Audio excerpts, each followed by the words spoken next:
ये बात मेरी गांव की है, मेरी गांव की एक पुरानी खंडर हवेली जिसमें 100 साल से कोई नहीं रहता। ये बात मुझे मेरे गांव के दोस्तों ने बताया। बात मुझे पता चली तो मेरा मन करने लगा कि मैं एक बार उस हवेली को देखूं। फिर एक दिन मैं अपने दोस्तों के साथ वहां जाने का प्लान बनाता हूं और उस खंडर हवेली के सामने पहुंच जाता हूं। वहां दूर दूर तक कोई नहीं था। मैंने अपने दोस्त से पूछा, यहाँ आसपास कोई रहता क्यों नहीं? मेरे दोस्त ने बताया, ये सिर्फ पुरानी हवेली नहीं, ये एक भूतिया श्रापित हवेली है। मैंने बोला, ऐसा तुम इतने यकीन से कैसे कह सकते हो? मेरे दोस्त ने कहा, पूरे गांव का यही मानना है। इसके बारे में एक बहुत पुरानी और सच्ची घटना यहाँ प्रसिद्ध है। मेरे मन में इसके बारे में जानने का ख्याल और बढ़ने लगा। मैंने पूछा, क्या है इसके पीछे की कहानी? तब मेरे दोस्त ने मुझे बताना शुरू किया। फिर मेरे दोस्त ने बताया, आज से करीब 65 साल पहले इस हवेली के मालिक बहुत बड़े जमींदार हुआ करते थे। उनकी एक पत्नी भी थी जो बहुत सुंदर थी। उनका नाम सुलेखा था।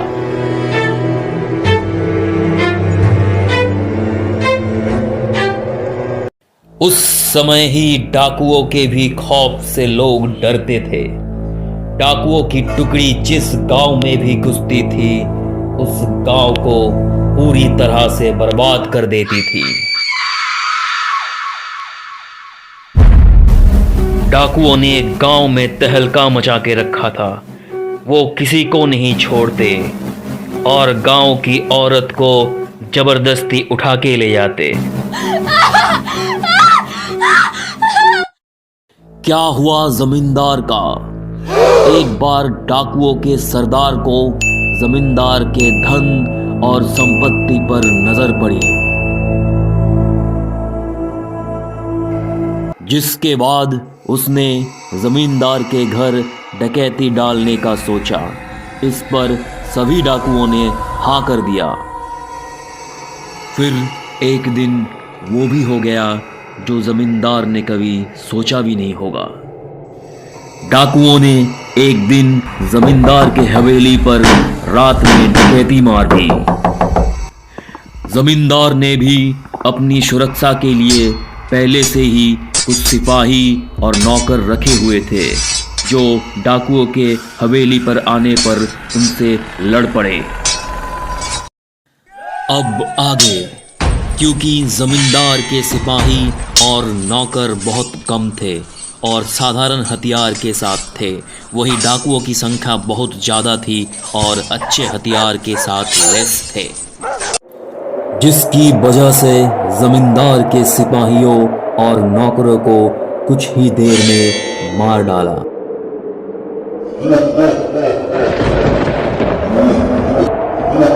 ये सब जमींदार देखने के बाद सोचा, इससे पहले कि डाकू हवेली का दरवाजा तोड़कर अंदर घुस जाए, उसे अपनी पत्नी और खजाने को छुपा देना चाहिए।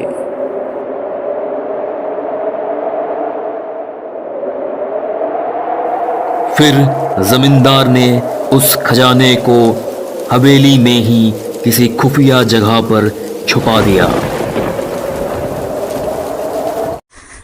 श्रापित हवेली का रहस्यमय देखिए क्या करता है जमींदार अपने पत्नी के साथ। जमींदार अपने पत्नी को एक कमरे के अंदर एक और खुफिया कमरे में छुपा दिया और बाहर से कमरा बंद कर दिया।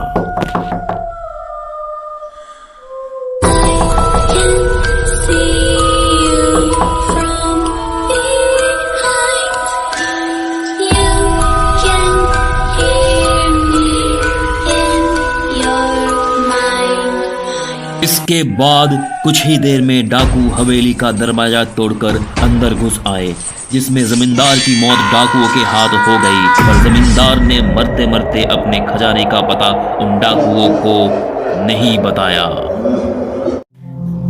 श्रापित हवेली का रहस्य में आगे, डाकुओं ने जमींदार की हत्या करने के बाद खजाने को पूरी हवेली में बहुत खोजा। हर वो जगह जहां पर जमींदार खजाने को छुपा सकता था।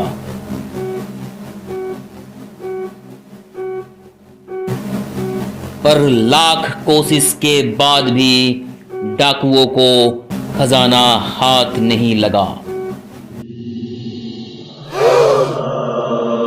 फिर डाकुओं ने वहां से हवेली की कीमती सामान लेकर वहां से चले गए।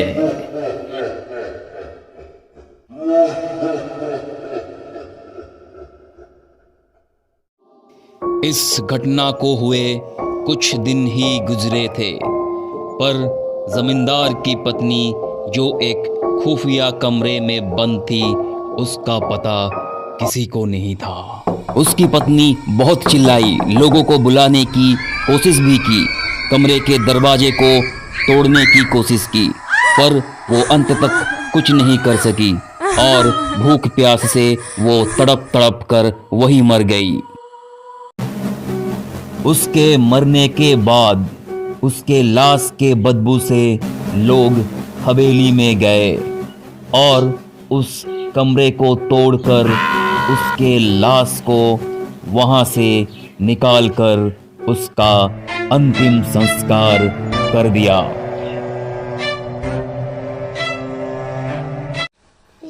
कहा जाता है कि आज भी वो अपने पति का इंतजार उस कमरे में करती है।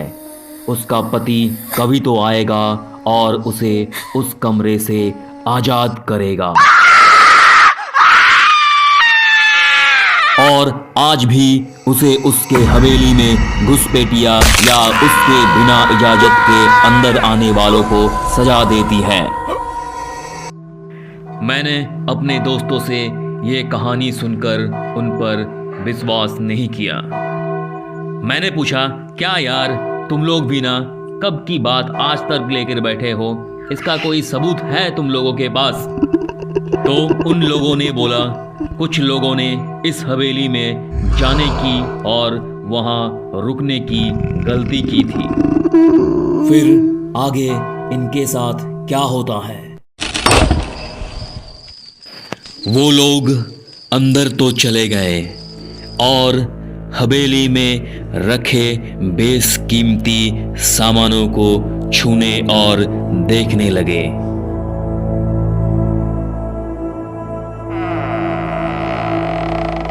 सुबह जब वो हवेली के बाहर आए, तब वो अपने मानसिक संतुलन खो चुके थे।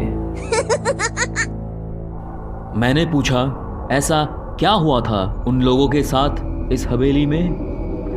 तब मेरे दोस्त ने मुझे बताया,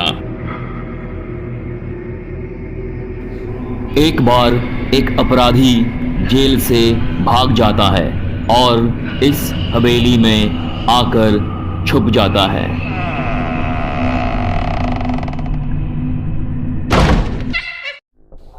उसके बाद कोई कुछ नहीं जानता कि उस हवेली में उसके साथ क्या हुआ था।